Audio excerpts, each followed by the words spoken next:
Halo, saya Rania, presenter Artificial Intelligence dari TV1.ai. Warganet ramai membicarakan nama cawapres Gibran Rakabuming Raka dalam pembicaraan di media sosial setelah menonton debat perdana calon wakil presiden yang digelar KPU Jumat malam.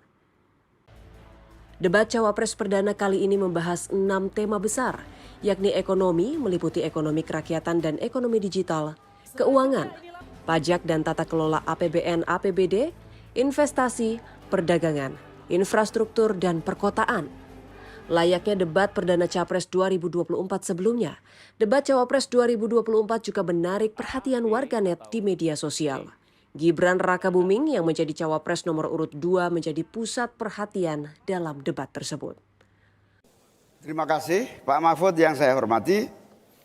Pemasukan negara itu salah satunya adalah dari kepemilikan lahan yang luas. Banyak kepemilikan lahan yang berlebihan. Akumulasi kekayaan hanya di segelintir orang dan selalu menjadi topik yang belum pernah selesai sampai hari ini. Pertumbuhan ekonomi yang tinggi hanya dinikmati oleh segelintir orang karena akses kepemilikannya juga terbatas. Pemerataan menjadi kata yang tidak bermakna.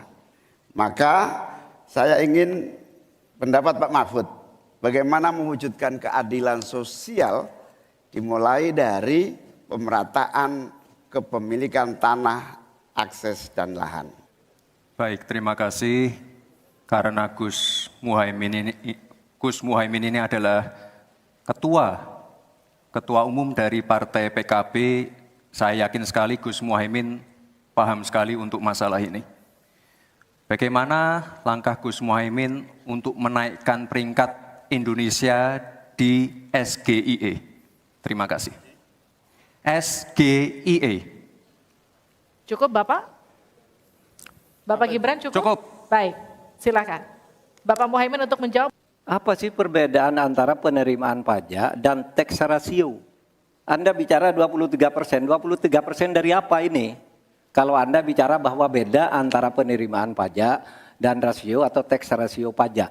Kan kalau persen kaitannya dengan PDB, apa 23% dari APBN atau apa? Kalau 23% dari APBN itu salah. Karena sekarang aja sudah 82%.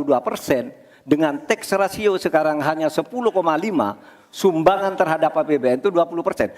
Saya ingin tanya, 23% itu dari apa? 23% dari PDB atau dari APBN atau apa untuk menaikkan pajak? Hati-hati loh, rakyat itu sensitif kalau pajak dinaikkan. Lembaga monitoring media sosial Asoka juga merekam kata-kata yang banyak dibicarakan warganet.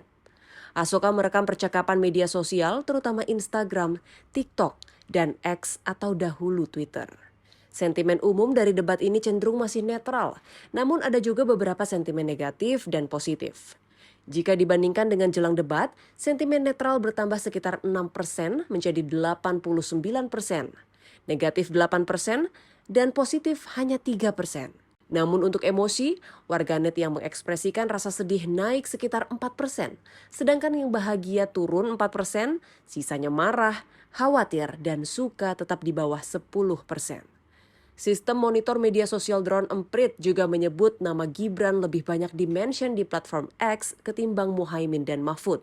Dari percakapan saat debat berlangsung, Drone Emprit merekam sentimen masing-masing cawapres di platform X sebagai berikut. Warganet merespons cawapres nomor urut 2 Gibran Rakabuming dan cawapres nomor 3 Mahfud MD dengan sentimen positif yang lebih mendominasi ketimbang negatif. Sementara cawapres nomor urut 1 Muhaimin Iskandar menerima respons positif dan negatif yang hampir berimbang saat waktu debat masih berlangsung.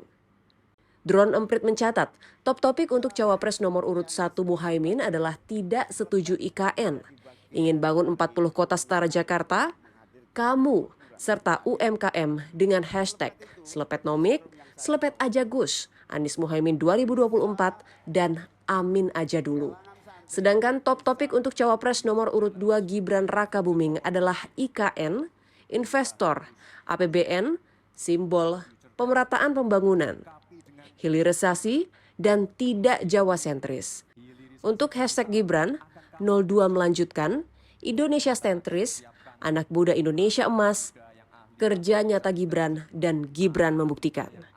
Dan top topik untuk cawapres nomor urut 3 Mahfud MD saat debat adalah pertumbuhan ekonomi 7%, pajak untuk atasi disparitas ekonomi, pinjol, IKN, investor belum ada, serta infrastruktur sosial.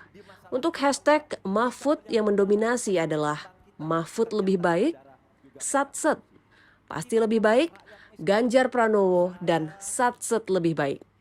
Debat Pilpres 2024 masih akan menyisakan 3 kali debat, dengan sekali lagi menampilkan debat cawapres dan 2 kali debat capres, yakni pada Januari dan Februari 2024. Debat ini bertujuan agar publik bisa lebih mengetahui gagasan dan ide dari masing-masing peserta Pilpres 2024. Saya Rania, salam.